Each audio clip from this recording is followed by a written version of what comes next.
Vaheguru Ji Ka Khalsa, Vaheguru Ji Ki Fateh. Thank you for joining today's webinar hosted by the Sikh Research Institute. My name is Jasdeep Singh and I will be the host and moderator for today's session. The presentation will begin shortly. I'll give a brief review about the Sikh Research Institute and today's presenter, Dr. Pravinder Mehta, before turning it over for the main presentation. You're looking at an example of the GoToWebinar attendee interface.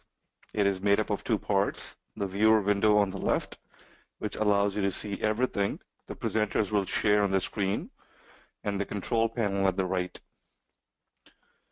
Use the orange arrow to open and close the control panel. The audio pane provides audio information.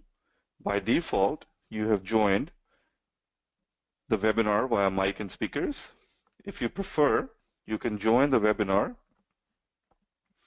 via telephone by selecting the Use Telephone, and the dial-in information will be displayed, including an audio pin.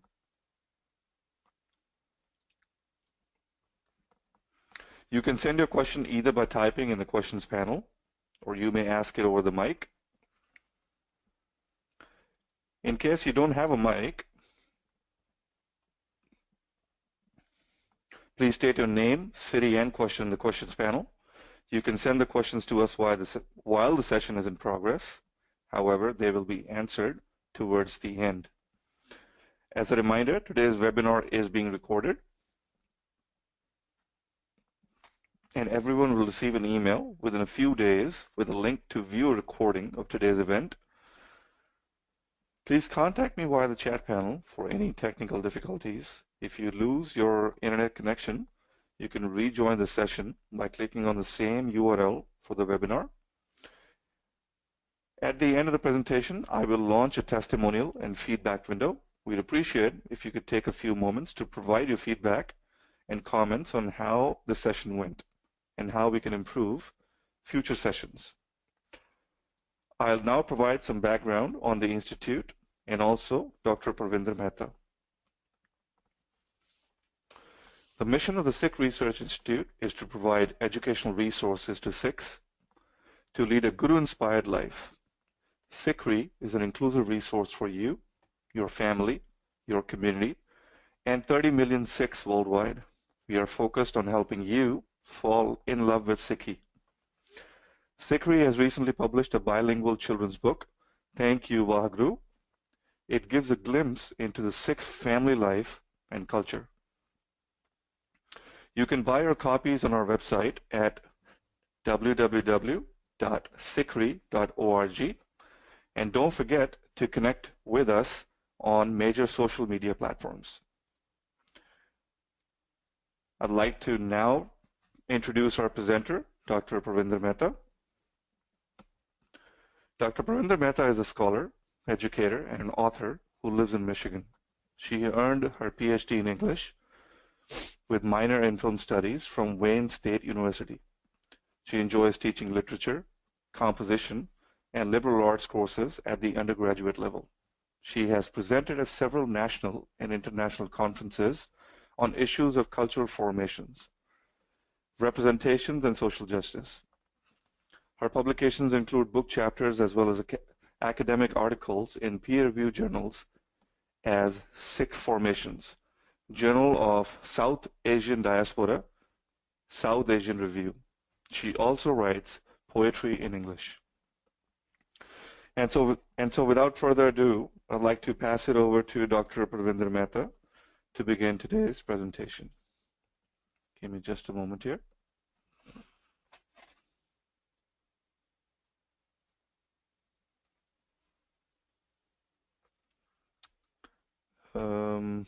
Dr. Mehta, can you hear us? Can you speak something? And I will give you control also, because it doesn't look like we can hear you.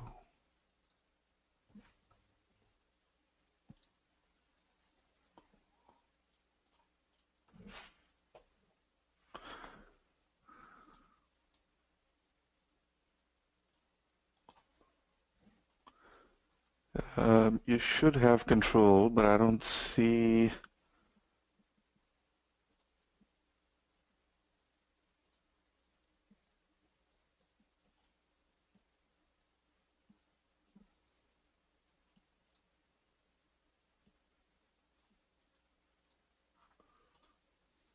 We can't hear you, Dr. Mehta. We can see the slide.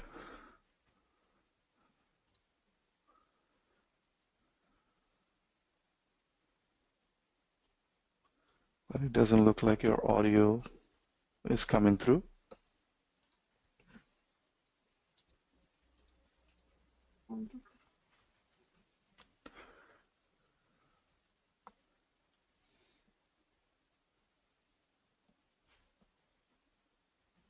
Okay, there we go. Hello? Hello? Yes. Anji. Can you hear me? Okay. Anji, we can now. Okay.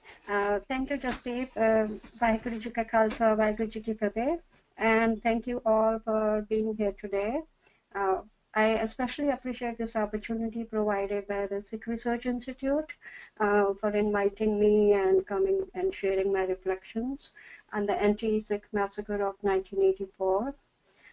Today, what I'm going to talk about is more of a combination of reflections on what 84 means for the collective Sikh community in India as well as the diaspora, along with other Indians who care about human rights. So 84 is not just for Sikhs, it's for all Indians and Indian in the diaspora. Deeply connected to the Sikh psyche, this year has become a collective reminder for us to how we as an empowered community can aim for a meaningful legacy for our future generations. So here is a brief overview.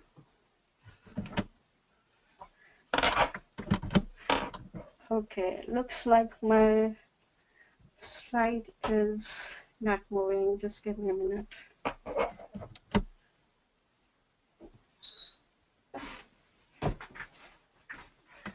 Just 1 minute.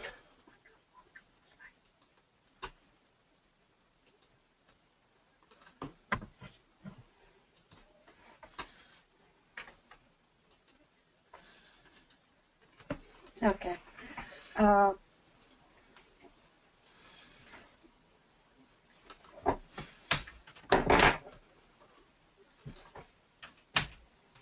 Okay, so I'm just going to give you a brief overview. I will begin with my personal account and then talk about a little bit about history and how its uses and abuses through narratives, through our common perceptions that we may have as a community. I will then briefly talk about 1984 and the narrative crisis, how to narrate the experiences, what are the issues involved therein. And then the central concern and the idea of forgetting and moving on, which is suggested by some sections, what is the validity about that idea? And then lastly, we will end this session with questions from the audience. So my personal account, I was a teenager in 1984. I have written about my personal experience during that time in a couple of publications, but I'll just briefly talk about what was my personal account. And this experience is not similar, it is not general. So there are many other experiences of cruelty, extreme cruelty, carnage, and so I will not try to focus more on that. I lived in a city near Delhi, and I vividly remember how a mob of men armed with kerosene and bamboo canes, they tried to enter our house. Both of my parents were educators and greatly respected in our community. And I remember this image peeking out through the window, seeing some strangers and other people who had their faces covered to hide their identities. We had a big gate and it was locked, and we had a dog who was barking furiously. One of our neighbors a Hindu woman came out of her house and she started saying, "Aajo maro sardar nu teda partha bana deo." So basically, come kill the Sikh man and his family and roast him alive. And so it was obviously a very uh, difficult moment at that particular time. My father was so visibly worried, pretended to be calm and said, "Don't worry, beta, we have our Kirpan and Vaheguru will protect us." I then saw another group of people joining the mob. This was perhaps within the 5 minutes of that time. These people were mostly students of my parents and other well-wishers, and who asked the mob to leave this house, and they said, "You cannot do anything here in our guru's home," and the guru as a respectful term for teacher. Uh, if you dare do anything, then you will have to deal with us first. And so this smaller group was also armed. The mob then walked on reluctantly and burned the next house owned by another Sikh family. And later, we had another neighbor come to our house, and he said to my father, "You can hide in our house, but you will, only if you will have to cut your hair." Now, the reason I shared this account is just to have a perspective on the different responses to this violence. And these responses may obviously vary in extent. So the first idea being elimination, as my neighbor said, kill all the Sikhs and teach them a lesson. So this was a predominant response, very, very well noted and has been documented in many narratives. The second response was that of assimilation. We will save you if you cut your hair. And when we think about the violence, we mostly tend to think about killing of Sikhs, but there is also a collection of narratives which talk specifically about cutting the hair of Sikh men and other kinds of violations, sexual violence, which has been documented, but to a lesser extent. And obviously, the damage to the property and everything has also been talked about. The third response, which is actually specific and also reminds us of this idea of accommodation, where Hindus and others saving the Sikhs, friends, and or strangers at great personal risk. And that's one thing I would also like to come back to in the end of the presentation, that we also need to acknowledge that, yes, this was a time of difficult, perceptions and insecurities and great injury and danger, but this was also the moment when many people came out of their comfort zone, and without worrying about their own personal safety, they tried to save people. So in terms of discussion points, what I want to have a sense of, share a sense with the audience today is, what are the implications of a legacy of repressive silences and whispers about the gruesome violence of 1984. As a Sikh scholar, I'm interested in these ideas of cultural dominance and nuances of historical silences. I share these discussion points that perhaps we may be able to consider later if we have enough time. So what do we make of the narrative practices and reportage on the massacre of Sikhs? Why has the knowledge about 1984 remained marginalized to either the families of the victims or survivors of those who directly or indirectly witnessed the pogrom or some sections of society, our community? And this is the next point, is actually the one I really want us to all think about. How will the future generations of Indian citizens remember or know about this cruelty? I would like to share a quotation from Howard Zinn, the historian who believed in a people's right to have history. History is important. If you don't know history, it is as if you were born yesterday. And if you were born yesterday, anybody up there in a position of power can tell you anything, and you have no way of checking up on it.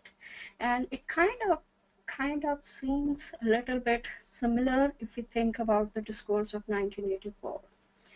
I have to admit that I am not a historian, but rather someone greatly interested in history, the one which is narrated as well as the alternative one which seeks narration.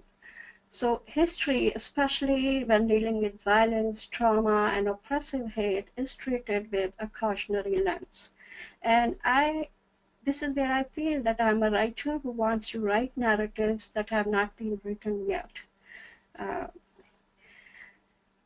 In the context of 1984, there is thus a noticeable tug-of-war rhetoric between remembering 1984 through acknowledgements, narrations, and archiving on the one hand, and the subtle insistence to forget this tragedy and move on. And so there are basically these two camps, and but with even though as the time is going, we now see more and more efforts, social collective efforts, to insist that yes, we should remember 1984. Again, as I said, I'm not a historian, but I am interested in history. History as a chameleon and the power dynamic that history might sometimes reflect. The history that I learned as a child in school was mainly through rote memory, and I think many of us in our younger years receive history that way. Some years ago, I told a friend about how I was writing about the violence in November 1984, and the friend simply said, dismissed the idea and said, it is no use talking about that history. So should we learn our history or not? And she said, koi fayda nahi hai. So is there any use, any fayda or utilitarian purpose that some would argue, what do we do with this history of violence? History in post-independence India has largely been interpreted and explained through a majority-approved mainstream ethos. And this is not just about India. This is probably in most nations. That is how the history has been perceived, has been received in earlier times. And now we see the trend with the way technology is improving and the social media and the interconnections that are coming up, activism, protests. You see that how the approach to history is also undergoing a transition. The one thing that I also want to think about is history can also bifurcate communities, divide them between us and them. So we need to really be vigilant of how history is written in history books. So can history have dubious intentions of hegemonic implications through public memories? If so, can we undo the dominance of such duplicitous intentions that are marked with erasures, deliberate omissions, and hidden ideologies? I know these are kind of overwhelming questions that cannot have easy answers, but we really need to start thinking about these questions. Forgetting is erasing. I mean, that's pretty clear here. The seemingly reformist idea to forget and move on is actually unconvincing, especially when social justice remains unavailable. And we should actually realize the moral implications of owning and claiming a dystopic history that only propagates a limited and politicized narrative. On the right, I am using sharing a cartoon drawn by Vishwajit Singh.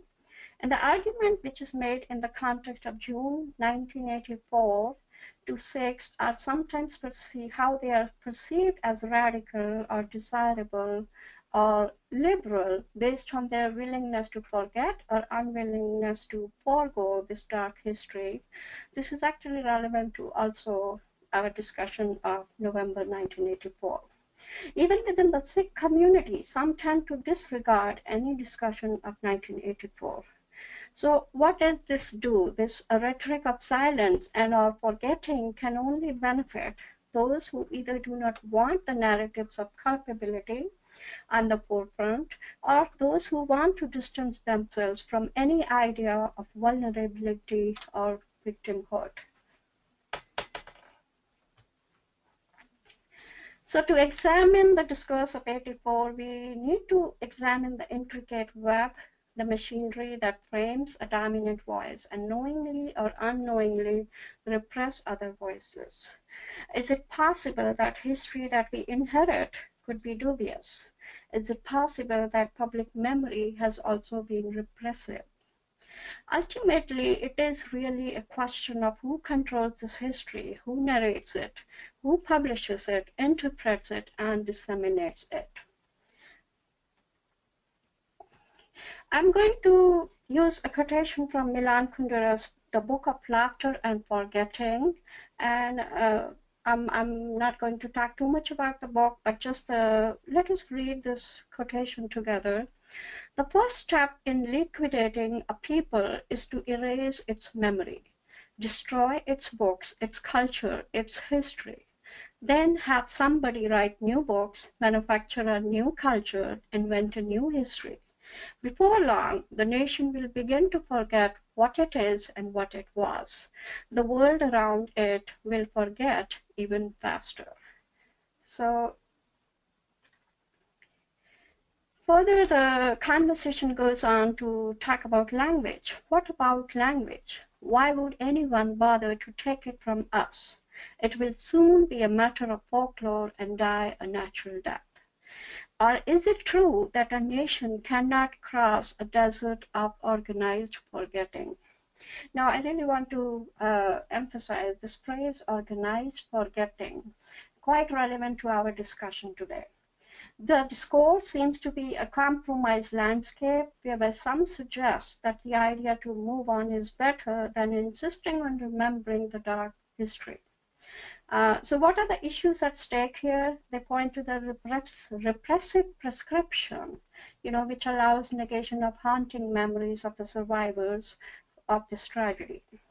So language, its usage as well as misusage can be a dangerous premise, and we should actually consider this seriously. Let me proceed the argument and briefly talk about what I mean about the language of mainstream. Now, many narratives have come up in the last 3 decades where accounts of the violence have been documented, and here are some examples. Some of these documents were banned and censored, and just a brief overview: who are the guilty, which came right and I think the first 2 weeks of the November 84, the Delhi riots, and then 20 years of impunity by Insaf.org. This is really a very well documented narrative of all the legal, aspects. Different commissions work, so we should all read these documents. Then some other, Veena Das, anthropologist, she also has discussed it in her book Life and Words. Then when a tree shook Delhi by Manoj Mehta and H.S. Pulka also actually gave us a detailed account of how violence crept up in Delhi, how the system, the machinery that operated, and the affidavits of different witnesses. And Jarnail Singh's I Accuse, and some of the couple of recent books are Jyoti Garibal's Betrayed by the State, and Sanjay Suri's book, The Anti-Sikh Violence and After. Some fictional representations, this in fictional level, Kala November, it was actually written in Hindi, and but has also been translated in other languages. This book was perhaps edited by Dr. Mahit Singh. So this book is probably the first fictional account of the November 84 massacre. And there are some other examples here: Roll of Honor by Amandeep Sandhu, and Indira Goswami's Pages Stained with Blood. And Khushwant Singh also talked about his personal accounts, his experiences in My Bleeding Punjab. Likewise, many visual narratives, including fictional films, documentaries, theatrical performances, video archives, and visual songs, have emerged in the recent decades, especially in the last decade, as creative and critical expressions of the anti-Sikh violence. And these are some slides. 31st October, the most recent film, it also went through certain censorship issues, and it actually shows the concept of accommodation that I was talking about, where how Hindus took personal risk to save their Sikh friends or strangers. Amu obviously is an important narrative here, and the widow colony, her pre-course widow colony discusses in a documentary fashion, the idea of how the survivors, the widow survivors, have dealt with and are still dealing with crucial issues. Another aspect that needs to be emphasized is that the massacres did not happen in Delhi only, and that is a popular perception. The image on the left here enforces that. This is from Vishwajit Singh's Sikh Tone. So what we see here, basically, you don't know the machinations it took to disregard thousands killed outside Delhi. The image of the left so thus enforces, and then on the right, the image hints at how the violence was an organized system with different branches of the state culpable.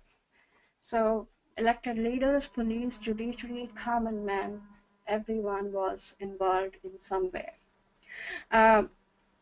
Jaskaran Kaur's report, 20 years of impunity, is crucial in understanding the intricacies of a non-committal language. And I really find that interesting because it shows the blind spots of how investigation after investigation that was conducted and reported, how incomplete and understated description of the massacres, how through use of euphemism and irrelevant language, which really avoided naming the perpetrators, and limitation of the inquiry to Delhi alone. There had been, and in this report, 20 years of impunity, I was able to find some information that there had been several cases of cruel deaths of Sikhs in other states, including Haryana, Uttar Pradesh, Jharkhand, Maharashtra, and Tamil Nadu. So I think we need more narratives which help us with this public perception or misperception, that I would say, that this violence only happened in northern India. It did actually, there are some incidents, I think Sikhs for Justice also have documented some ideas where this is stated. In Bokaro, for instance, many Sikhs were actually roasted alive. And so this next slide is again about the struggle that I see with the language, the usage of the word riots, and I see that some of the people in my own Sikh community, they use this word riots, 84 riots, 84 de dange. I think we have to be more careful in the words that we use. And so I'm trying to show this idea of rights. This 84 violence was an issue of human rights. And so instead of, calling it riots, and many recent writers, if you look at their narrative, they have acknowledged this idea that we should not call it riots and massacre. So I was just trying to also remind us all that we should also be careful with the language that we are using. Now, the next part, I want to talk a little bit about the rhetoric of otherness. And the image that you see here on the top is the duck rabbit image. So based on our perception, some might see this as an image of a duck, and others might treat that this is a rabbit, actually. But anyway, how did otherness operate during 1984? A common refrain that the anti-Sikh violence suggested was a propaganda of Sikhs as dangerous others. So, for example, the role of rumors in igniting hatred against Sikhs has been noted by several writers. Many writers have talked about it. Veena Das actually discusses the phenomenology of rumors in Life and Words. And she explains how rumors validated and had spread the violence like a fire. So there were ideas perpetuating rumors that massive violence against Hindus is being planned in Punjab, trains filled with dead bodies are arriving from Punjab. Sikh militants were planning to poison Delhi's water supply. This is also mentioned in Manoj Mehta's book, and towards the end, where the witnesses have provided affidavits of, how they heard from police officials or other people that don't drink the water; it has been poisoned. There were defections from the army and the police. That was another rumor which was coming up. And Sikhs were celebrating, dancing in the streets and distributing sweets. And Veena Das actually also notes specifically that BBC's coverage of showing Sikhs dancing in England was seen, actually, she uses the word evidence of Sikhs dancing in India. So this was all, this is how to portray Sikhs as others. So the assassination of Mrs. Gandhi would lead to more incidents of chaos and anarchy. That was another rumor, another idea, the element of fear instigated. And so this is one thing we need to think about, the idea of vengeance as, teach Sikhs a lesson. Humiliation, that they must be humiliated, because and obviously the labels that had been already part of the discourse from even earlier years of Sikhs as being terrorist, as being anti-nationalist. So how this helped spread violence, spread this kind of idea of vengeance, that yes, they must do something about this. This here is something that I really talk about a lot in my classes too. Is when I first began literary studies as an undergraduate student in India, I was immediately drawn to the ancient Greek philosopher Plato, and in the Republic he talks about this famous allegory of the cave. And I just want to draw a little bit of parallel to how we can think about this 1984 in terms of Plato's terminology. So what Plato shows here is a fictional dialogue between Socrates, his teacher, and Glaucon, his brother. And Plato tells us that there's a cave in which prisoners are immobilized and held captive in spatial constraints. So in this image, you see these prisoners. They are kind of sitting, and they cannot really move their head, they cannot turn their heads, and they can only see a fire stoking behind them, feel it actually, and they see the shadows. These prisoners can only see shadows of objects carried by the puppeteers, or the people behind them. And one of the prisoners escapes, and so you see that prisoner on the top corner, and he realizes the illusory nature of the reality in the cave. So out of the cave, the prisoner realizes that sun is the reality, not the fire that is burning inside the cave. And when he first appears out, he is almost blinded by this reality. And he actually then goes back to the cave and tries to convince the other prisoners, but nobody believes him, and they think that he has gone crazy. And this prisoner who escaped, Plato tells us, is a philosopher who thinks deeply.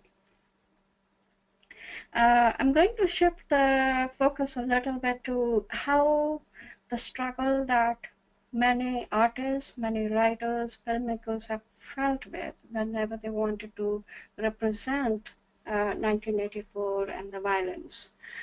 So I'm taking this quotation from SHONALI BOSE from an interview that she did.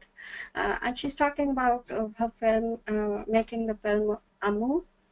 They blamed everything on Sikh fundamentalism and terrorism. When we made this film, we were very clear that we were not going to go that route. You have to take a stand against violation of rights and state terrorism. That state terrorism is disguised as communal violence, should be put in their proper place. So this idea of just labeling it as communal violence is also limited to a certain extent, similar to the shadows that the prisoners see. And then later she says, we really felt that this story is not being made for the victims and the survivors who have been courageously carrying on the fight for 20 years. They don't need to be educated. They are the ones who are carrying on the battle. Their story needs to be taken outside. We felt a documentary would possibly draw activists and Sikhs and people who know about the issue. We wanted to reach the widest audience possible. Therefore, the story is crafted in a way like a mystery, so that it draws in anybody who doesn't even have a relationship with 1984. And there is a brief quotation she uses in her attempts to have the censorship cleared. There is this I think is a prominent idea, a question: why should young people know a history that is better buried and forgotten? So again, this idea of forgetting is a better option comes up here, and BOSE is trying to resist that. So 10 commissions later, 32 years have passed currently, and justice has been denied to the victims and survivors of this massacre. So what do we do? Justice stalwart. What can we do now? And this is where I'm kind of thinking of and struggling with some ideas. I think we need historical literacy, a literacy that shares an empathic framework and is premised on self-critical awareness and not merely celebratory. So what are the outcomes in unveiling the repressive practices? We have to change our narratives instead of the ones that merely regurgitate unfounded assumptions or moral justifications. So anytime you read something about why 84 violence happened, and in very basic sense, this violence, nothing justifies this kind of violence. So ultimately, make peace with your past, but do not forget it. Forgetting a violent past is denying it. I think we must wake up from such ethical inertia and intellectual lethargy and underscore the subversive, uncritical textbook history that we are served with.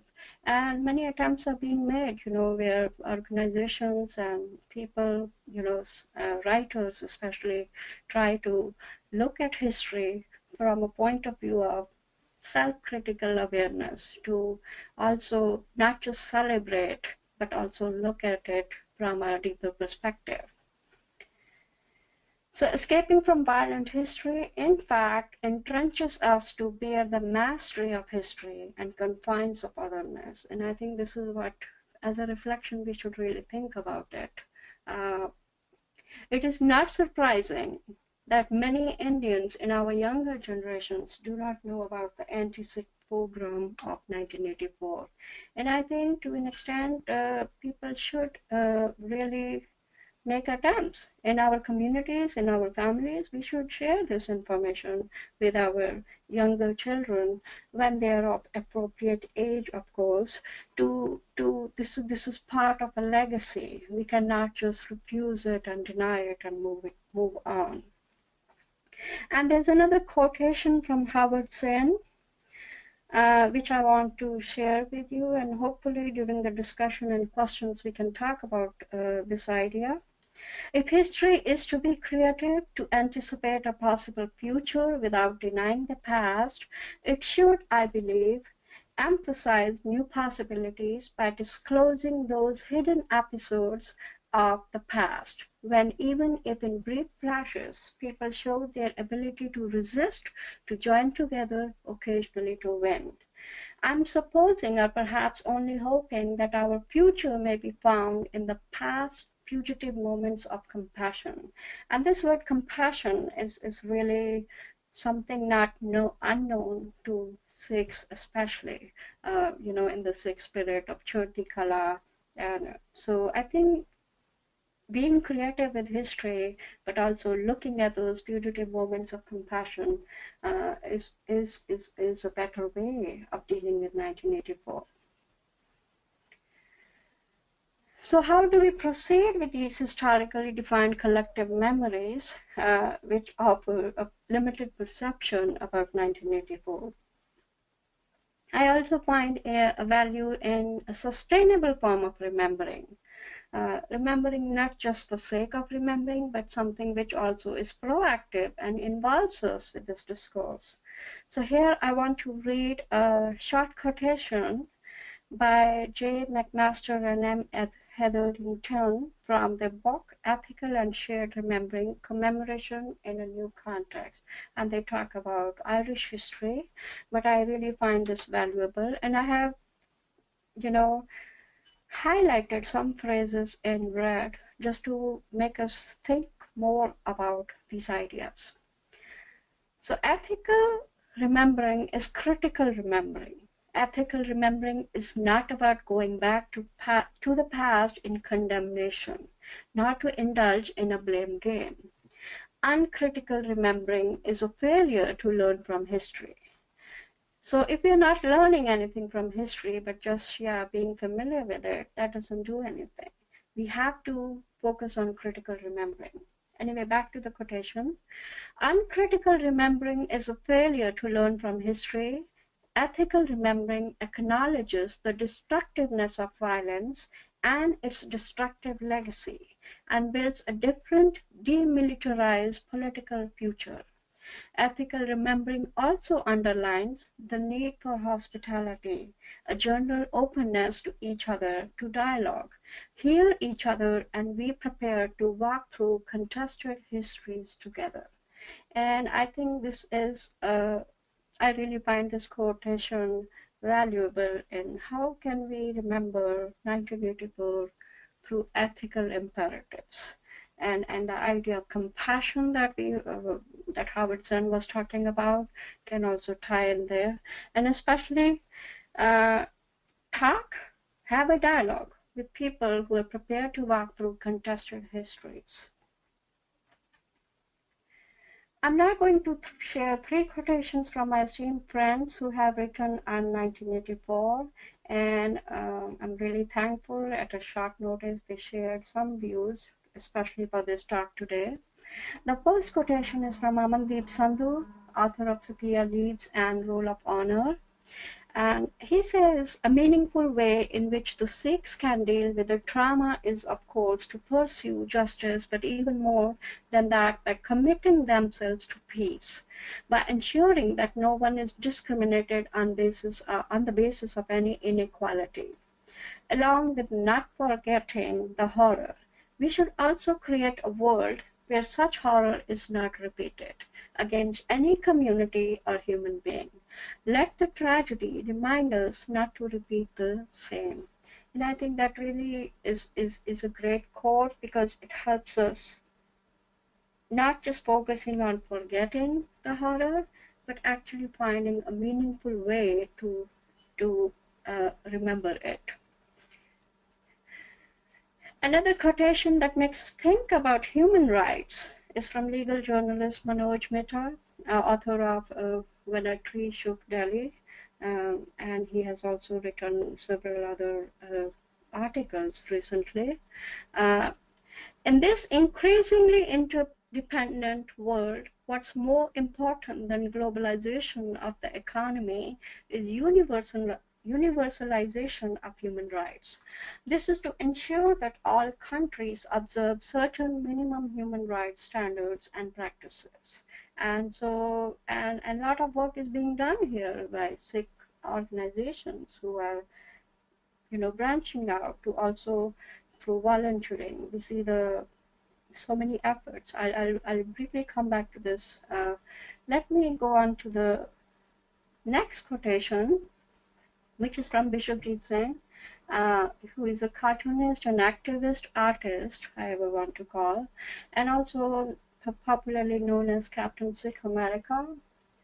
Um, so he says, as a survivor of the 1984 pogroms, one of the most poignant observations one has to make is how and who controls the narrative of the Dark Saga. We as Sikhs certainly do not. In one of the biggest ironies of our glorious history, we have displayed utter disregard for the arts, be it the written word, oral or visual mediums. Our heritage is a homage to the arts for sharing the truth that permeates the universe. We need to support, encourage, raise artists in our midst so we can write our own past, present, and future. And I think that's an excellent quotation, because we as a community can be an empowered community if we have uh, encouragement of the creative arts, how to bring out the truth, how to reveal the deeper crevices of history, the hidden history especially. And so that is, I really agree with this quotation. So we will I'm still kind of struggling with this idea, and if you see this, I used this slide earlier, and forgetting, pointing to the past, which is gone, and the idea of remembering is, I have deliberately switched these terms to suggest that we can move on, but with remembering, not with forgetting. So ultimately, as Sikhs and as humans foremost, we must cherish the Sikh ideals of equality and social justice. And we can begin by accepting and exploring 1984 outside the cave of fed information and learn to inform ourselves. So coming back to Plato's allegory of the cave, I think we can probably learn lessons how to deal with this part of our history. We need to own this history, otherwise the history will own us. And I think that's a great imperative. We must really build around having more and more narratives. And coming back to the earlier point that I made, we need to find narratives about violence in other places. And I have recently finished an article dealing with this violence in visual narratives, and where I'm using Harpreet Kaur's The Widow Colony and Jussi Jasraj's video song, 1984, Tezab, 1984, Ikardas, and history. And I especially like Jasraj dealing with this idea of history, and he's actually contesting, bringing up valid questions. This is a YouTube video. I would encourage you to all watch this. And he is bringing to forefront all these valid questions about how we should deal with 1984, the issue of calling it riots, and kind of finding moral justifications and the excuses and the commissions, how the different people, perpetrators especially, gave false statements as to how they are not responsible. But anyway, I also totally agree that this is a complicated discourse, but we still need to keep digging and looking at different aspects of it. So where do we go from here? We'll start with the questions in probably maybe 2 minutes or so. But the idea that why forgetting is not the right way to deal with history. If we forget, this idea of amnesia and the willful amnesia that our community may think is the better way to deal with 84. And I know some people may not agree with this idea, but as a writer deeply concerned with ideas of social justice, I feel that this idea of escapist forgetting, just move on. It's been done. It was bad. It was cruel.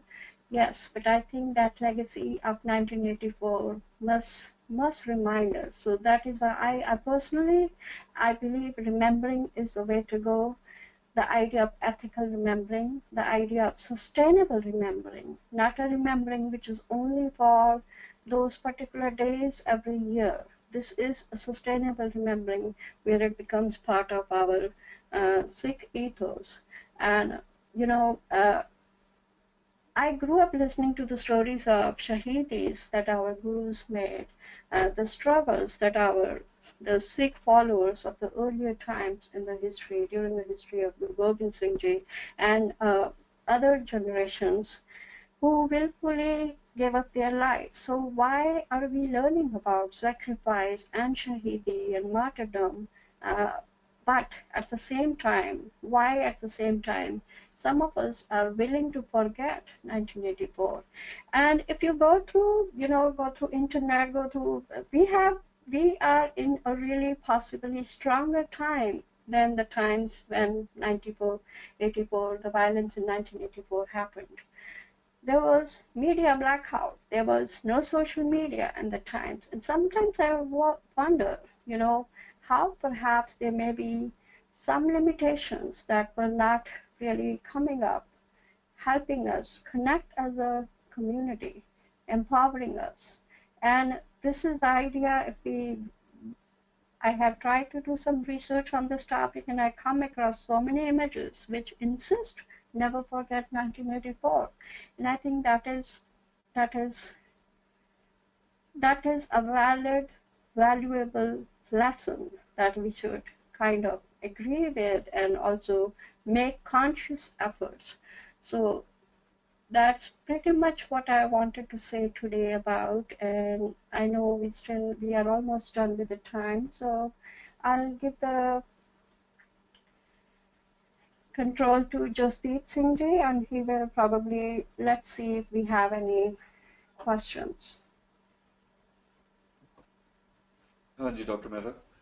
We do have one question. Before I read that question, I want to tell everybody who's listening that if you do have questions and you like to ask them yourself, I can unmute you if you have a microphone, or if you want, if you feel that you can ask the question yourself, I can easily unmute you and we can go from there.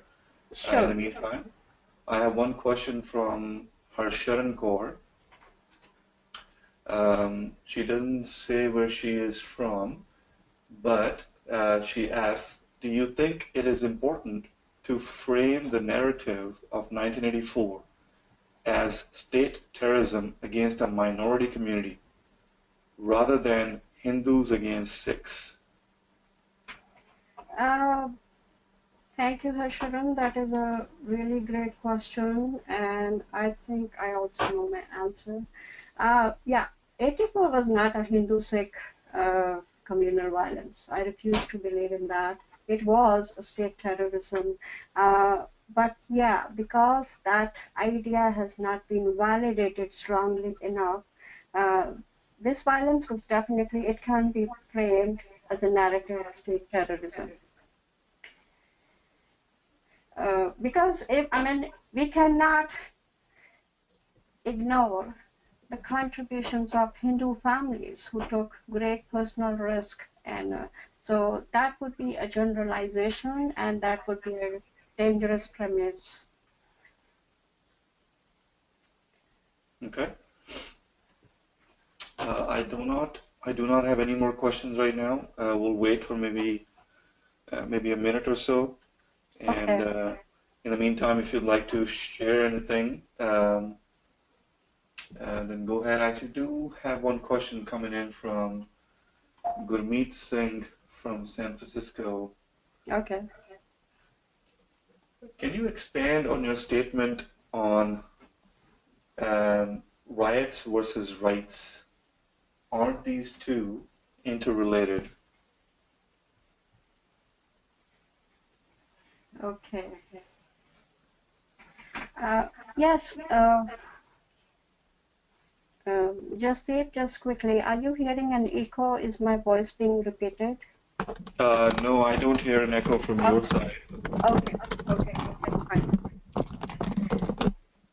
Okay, so coming back to the question of rights versus rights, I have to be honest, I just thought about this idea as I was trying to write this word rights, and this idea why we shouldn't use this word riots, because it basically absolves any culpability, any sense of responsibility by terming it as riots.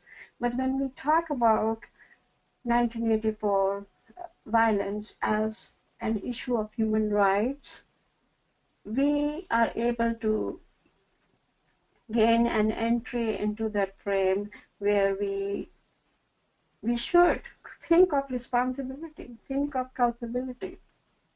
And this issue of not calling them riots has been talked about by many writers. So I'm not going to repeat on that. But the basic idea being that when we call something a riot, we should also be sure that what are the implications of labeling, putting these kind of labels on incidents of violence.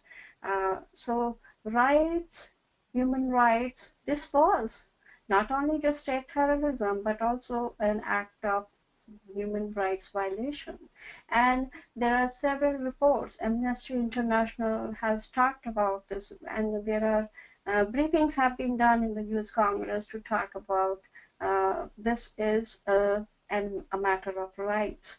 The reason why I brought that slide up was just to make all of us think why it is a dangerous idea to use this to refer to as a reference point, to use this as a term, the term as riots, because that really distances us from that time. I was not part of that thing, so I'm not responsible, so I can just, shift responsibility to someone else. And that, I think, is a wrong approach, and we need to think more of this as a matter of human rights. And, Canada, US, even in India, the traveling exhibitions, people, I really appreciate how activists and writers and historians are making collective efforts. 84 was not just a Sikh issue, it was very much an Indian issue. And that aspect has been acknowledged by many people. I hope I'm able to answer your question. Thank you, Dr. Mehta. One question from Devinder Kochar. Okay. And the question is, thanks for presenting a great perspective. Other than Remember 1984, what else do you suggest the Sikh diaspora or maybe the Indian diaspora should do specifically that is not being done? Thank you, Devinder Kochur, for this excellent question. I wouldn't say that, I would like to reframe a little bit. A lot is being done, but something more can be done is how the Sikh diaspora can also come out. And I want to just quickly refer back to Manoj Mitta's statement earlier, the quotation that I used. We need to think about universalization of human rights. So we can't just be limited to ideas about Sikh history. And for example, Black Lives Matter, the pipeline issue, any issues of activism that we see, and this has increased. Many Sikhs in diaspora, they're talking out loud against hate crimes, especially more so, which became more pronounced after the Wisconsin tragedy of Oak Creek, when Sikh pilgrims were killed in an incident of hate crime. We need to draw on this idea of intersectionality, that we are part of the same world, so we should not be just limited and kind of encased only with Sikh issues. We should equally, and again, back to your question, Devinderji, this idea that Sikh diaspora is not doing, they are doing. There are efforts like interfaith collective efforts to invite people of other communities to visit the gurdwaras. Those efforts are being made, and efforts to go and, lot of humanitarian efforts, for example. And I think Khalsa Aid and other organizations are doing a tremendous job with dealing with the refugee crisis, for instance, and, any natural calamities that come up. We Sikhs need to represent and, really open up and follow that, cherish the ideal of Sarvata Pala.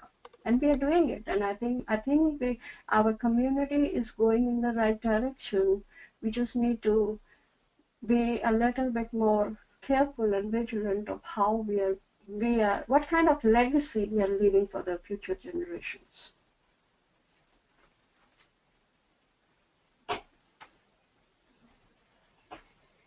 Okay, thank you. A question from Vivek Singh. Any thoughts of what Sikhs, especially in India, do today to avoid similar situation in the future? And he is asking the question from Chandigarh. Okay. So that's a really, yeah, go ahead. No, I was going to ask Benji, first of all, maybe we should acknowledge if this situation can potentially happen again in India, and if that is what we believe in, then what is it that we can do to maybe avoid it in the future? This is a really tough question, honestly, and a very loaded question. But yeah, I mean, we as a community, as citizens of India, we need to be more critical thinkers. We need to take more efforts in coming back to our community, thinking about these issues of identity, thinking about, violence and history is not just for activists. We all can be our leaders. We all can be activists to think about how to, and going back to Howard Zinn's quotation, to look for methods of empowerment through compassion.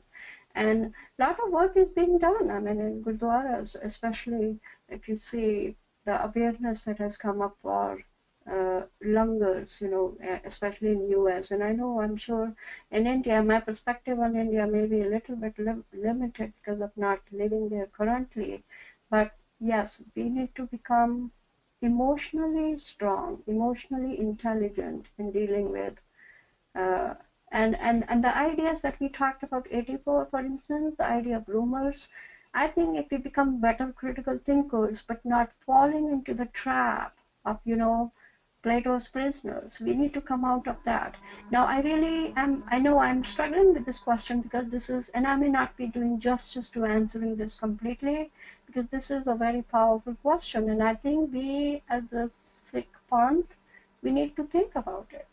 We need to, this is a scary premise to think about what if it happens again. I'm hoping and I'm hopeful that this will not happen again. So what are the ways we can become emotionally strong? When I say emotionally strong, I don't mean it in sense of courage, but more willing to think of other aspects that we haven't thought of so far. And I know I'm only partially answering your question, Vivek Singh. Thank you, Benji. One question from Amandeep Singh from New York. When there was a media blackout which restricted news coming out of India in 1984, how were the Sikhs so successfully demonized worldwide after the Indira Gandhi's assassination? Why did world leaders or journalists and human rights activists ignore the backstory? Again, the idea, because the history, the Sikhs have been demonized, and the earlier, I'm not sure, I cannot make a generalized statement about journalists in those times, because I really can't. But the idea that I'm trying to think of here is, even we as Sikhs may not know about the other deeper issues, the Punjab, the terminology, the Punjab problem. I mean, we can't call it as Punjab problem. It was a political issue.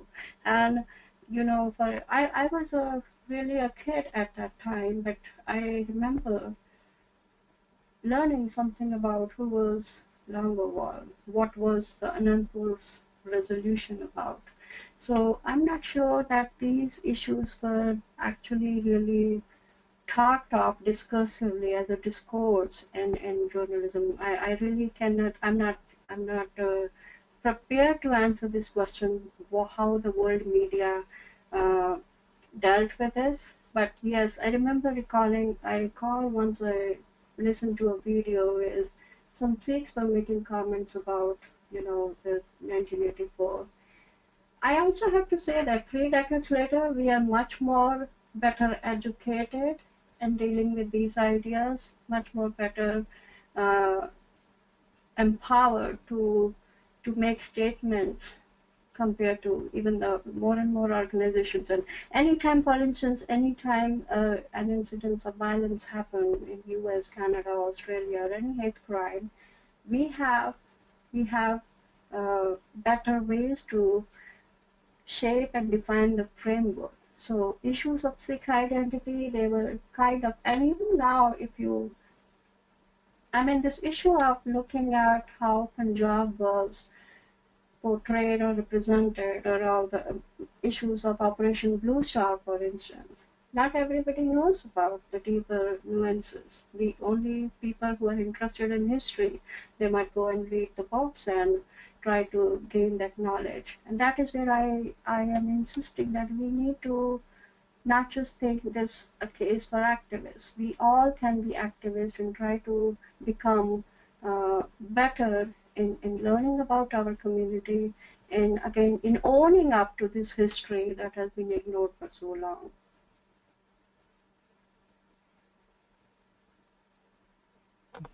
Okay. The question is from Amandeep Kaur from Georgia. I really like the phrase that tragedy should remind us not to repeat it by Amandeep Sandhu. However, can you highlight what is it that he's asking us not to repeat in terms of massive pogrom we encountered? Good question, and I think I can't really answer for Amandeep Sandhu, but yeah, from my perception of when he shared this quotation is some of the things that happened in 1984 and are still carried on for some time from Sikh community perspective. Kind of this idea of distancing ourselves from it. I think if we fall trap like Plato's prisoner into this the dominant narrative of why 84 happened, then these kind of incidents could happen again, and that is what maybe Amandeep is talking about, not repeating this tragedy. The aftermath, how we dealt with it, I think that would be, but I honestly, I really can't answer for what Amandeep meant by that quotation. Okay. This is maybe a comment / question from Amrik Bhamra in UK. And he's asking, it is a deliberate label used by the so-called journalists that aided and abetted, which aided and abetted by the Indian establishment. It was also used for Gujarat. The colonialists used this kind of language. Perhaps we can regard the Indian state or the ruling parties as the new colonialists. And I'm not sure I'm doing justice to your question because I just read it aloud. If there is if you'd like to ask that question yourself, by all means, I can unmute you. But go ahead, Dr. Mehta. If you'd like, I can read that again for you. Could you just read the last part? Yeah. Yeah, so he said the colonialists used this kind of language. Perhaps we can regard the Indian state or the ruling parties as the new colonialists? Yes, I think I would agree with that statement, and that's by the way, that's an excellent comment. Uh, the way we read our history is also a colonial inheritance for us. Uh, and I remember briefly this quotation by Grace Lee Boggs, who says history is not storytelling, it has to be self-critical and just being celebratory. And for instance, the idea of, I remember growing up learning about Indian history and nationalism through songs and medias, especially Bollywood cinema, for instance, how this idea of partition, for instance, is celebrated not celebrated, but this idea of independence struggle, which kind of delimits this idea of partition and the suffering and tragedy that the partition of two nations caused. But anyway, I kind of agree the approach that you're talking about, seeing the Indian state with this colonialist ideology or method of using history. And again, I think it fits in well with this idea of history written by the dominant majority, by the colonial, the master's tools, something like that. So if we read, but luckily, the alternative history is coming up, and I see that, for instance, the 1984 Living History Project, where alternative histories are coming in, people are coming as a collective conscious and bringing on their own narrative, their own stories. And so, yes, I agree with this idea of colonialist way of dealing with history, but I also see a hope that in this, which is coming in through the alternative histories. And Bishopji's comment is spot on that. We need to encourage the creative arts. We need to have our own historians, our own philosophers who can come and, really lead this community to a better empowerment. Okay, thank you, Penji. Question from Amandeep again from New York. Do you believe that the acts of 1984 pushed many of our faith away from SikhRI, in terms of many people cutting their case and not winning the star, especially in India, as well as the global diaspora? Okay, thank you for your question, Amandeep. And I'm just trying to think on the spot how to answer that. I have seen many people, or heard of many people who actually decided to cut their hair during the time of violence, when this violence was happening. And I can understand that part to a certain extent. I just want to very briefly share a personal story. As I said, I was a teenager then. There used to be an uncle, we would call him uncle, a Sikh gentleman in our neighborhood, and he used to walk every day from our house to go to the main road to take a bus to his place of work. He cut his hair, and I realized that later because I was able to recognize from his eyes. And he would walk every day. So after, the first week of November passed, he was going back to his work again, and there were tears in his eyes, and I could not understand in my teenage mind why he's crying. Later, I think this idea of moving away from the faith, in my own community, I know of many people who did decide to cut their hair, but they also actually became stronger in their faith, perhaps after moving to Canada, moving to US or other countries. So coming back to this idea that yes, some people decided to, and this is again a kind of colonial legacy, a mainstream legacy that, remember when I was talking about the responses, of one of the neighbors who said, you can hide in our house, but you will have to cut your hair. This was a strategy, this was one of the agendas to have Sikhs. And this kind of assimilative paradigm is still still there in Bollywood, in media, in our own daily practices, cultural practices. But at the other end, I also see more and more awareness coming of why we should have our distinct identity. But SikhRI is so much about inclusion too. Gurbani. If you look at Gurbani poetry, it's a so it's a. I really like your question, but I think 84 also showed us that in some ways. How many people decided to move away from the faith.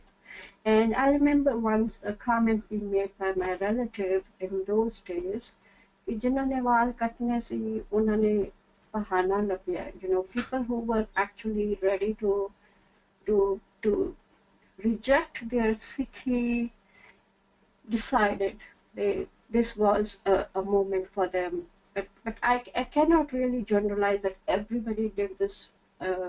Because many people who were deeply into Sikhi, they decided to cut their hair at that point, but later they resumed. So, did that help? Was that helpful in answering that question from Aman?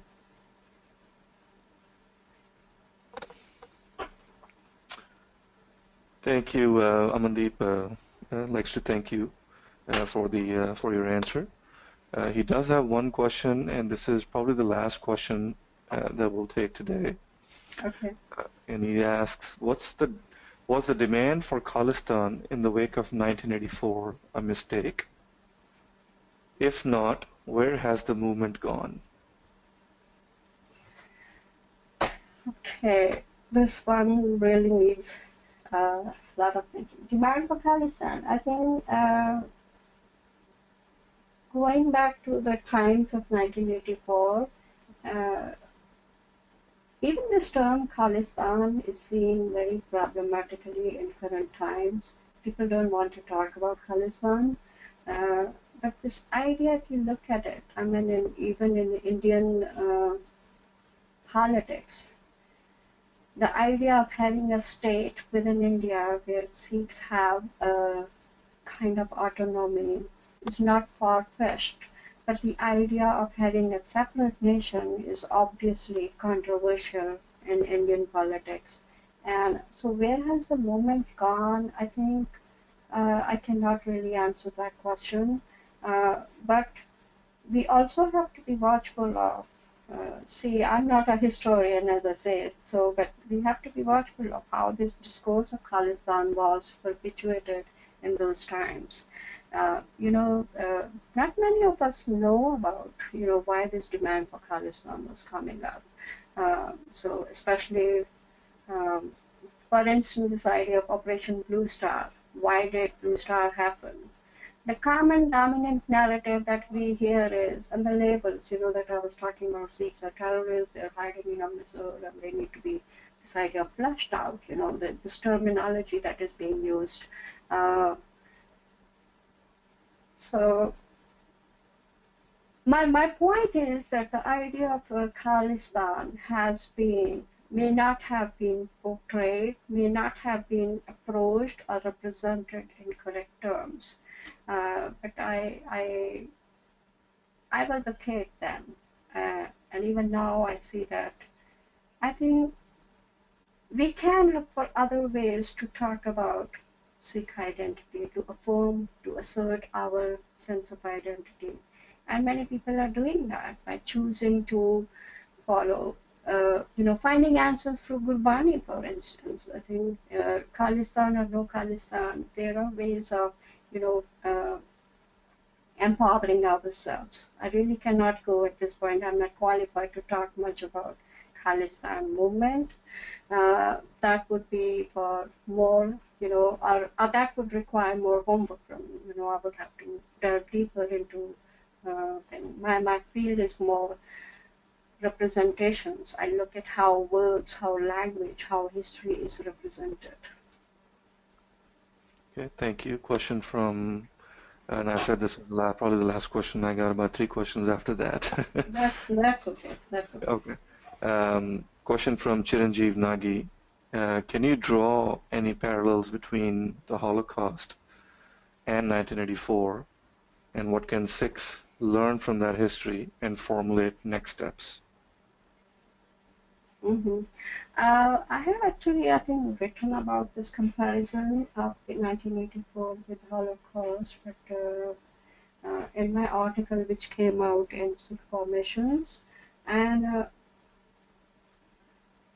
if we call 1984 as a Sikh Holocaust, see that's again a struggle with language. We try to find out other comparative terms that we can relate, but when Holocaust was a horrible historical blot, the persecution of the Jews, and over an extended period of time. And for those of us familiar with that Nazi history, yes, it was a dehumanizing. I've been to these museums and seeing these graphic images and also. But to compare 84 violence to Holocaust, to me it seems not the correct or the best approach. If we try to find methods or points of comparison between the two, yeah, we can agree with the comparison. But what is it doing to overall to the discourse? It is helping us think about 84 as something which happened, cruel, it shouldn't have happened. But if we think of 84 in terms of Sikh history, the political climate of the times, then we are forced to address those issues of, the river issue, Punjab River, the partition. And like in that article, I would suggest you to read that article if you can, or send me the email and I will share you that link. The point I'm making is in that article I also talk about how talking about 1984 in terms of partition, this was another common refrain. Many writers like Veena Das, actually sorry, not Veena Das, Urvashi Bhattalia, she wrote a book, The Other Side of Silence, where she and many other activists, they were working in refugee camps that was set up during 1984 in Delhi. And they listened to all these narratives of the women who survived and their stories of victimhood that reminded them of partition. Some of the women, it has been documented where the women would say that this is just like partition all over again. So when partition happened, comparing 84 to other incidents of violence in the world may help us understand the cruelty, the human rights violation, but I think we need to also see the other more pertinent, deeply linked political motives, for instance. Why did this happen? And that was, I think, one of the goals for my presentation where I wanted to talk about was, yes, this could be compared to other incidents, but when we compare, we kind of, draw a little bit back from that issue. And I don't want us to do those comparisons. I'm not saying they are wrong comparisons, but I'm saying what is the implication of making such comparisons with other incidents. Okay. So, I'm not disagreeing with you, but I see that we should also be careful of how it takes away, how it shifts our focus away from the real issues. Okay, thank you, Penji. One question from Shruti Devgan, if I remember correctly. She was a speaker and a presenter at Live in the past. And if I'm wrong, Shruti, let me know. She's asking, thanks for a great talk. I was wondering if you can talk how 1984 affected women and men differently. In how, what kind of work have men and women been doing in similar / different ways after 1984? Thank you for your question, Shruti. Thank you for your work also in 1984. I think, if I remember correctly, you wrote a dissertation on that. But this is a great question, and I think perhaps has not been explored it has been explored. I mean, how 84 is viewed by men versus women. In terms of narratives, I know that, for instance, women have been, the female victims have also been, repressed, not intentionally, but hear me out for a minute. In terms of narratives, we have more narratives about violence against men than as that against women. Madhukeshwar's earlier editions of SHONALI at that time in November, I remember reading that, especially the case of Gurdeep Kaur, who was gang raped, a woman in her 40s. So those incidents of sexual violence, they are there, but they are to the lesser extent. And I think Jaskaran Kaur's report also talks about this idea where women's sufferings were kind of more into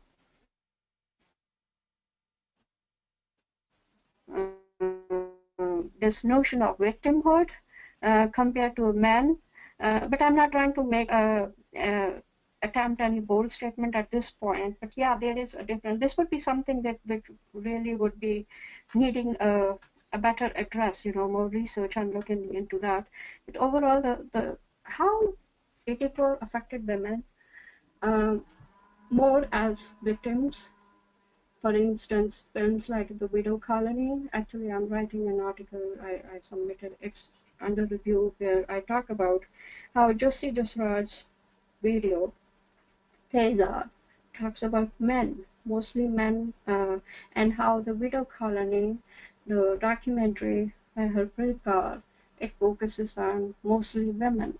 So I think the better approach would be for us to understand the 84 violence more in terms of where it draws on both men and women. I think when we remember in our collective memory, we mostly think of Sikh men. So Sikh men were killed, run from the buses, and killed.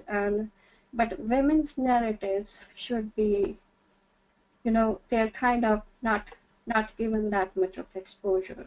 And I recently finished a short story where I am actually trying to present 84 from a women's point of view. So I hope you will read that story when it comes out. Okay, thank you, Benji. And I think that should be a wrap for this session. Thank you for all the questions, and my apologies to those whose questions were not addressed due to time constraints. Please be reminded that these webinars are provided for free, but there is a cost associated with this technology and administration. If you feel you've benefited from this particular webinar or others in the past, please consider making a donation to SikhRI or becoming a webinar sponsor. More details can be obtained in a follow-up email you will receive or by emailing info@sikhri.org. As a reminder, everyone, please wait a few seconds for the link to appear on a follow-up survey. Your feedback is extremely important to Sikh Research Institute, and we appreciate your time. Benji, did you have any closing comments for our attendees today? No, just thank you all of you, and really thank you for all these questions. They have really made me think about other areas and avenues that we really need to drive towards. So thank you, everybody, and thank you, Justej, for moderating. I think this conversation, this is not ending. It is hopefully leading to other issues that we should think about. So thank you all. Okay, great. As I end the webinar, I would like to thank also our presenter as well as the audience for being the e-Sangat today. Vaheguru Ji Ka Khalsa, Vaheguru Ji Ki Fateh.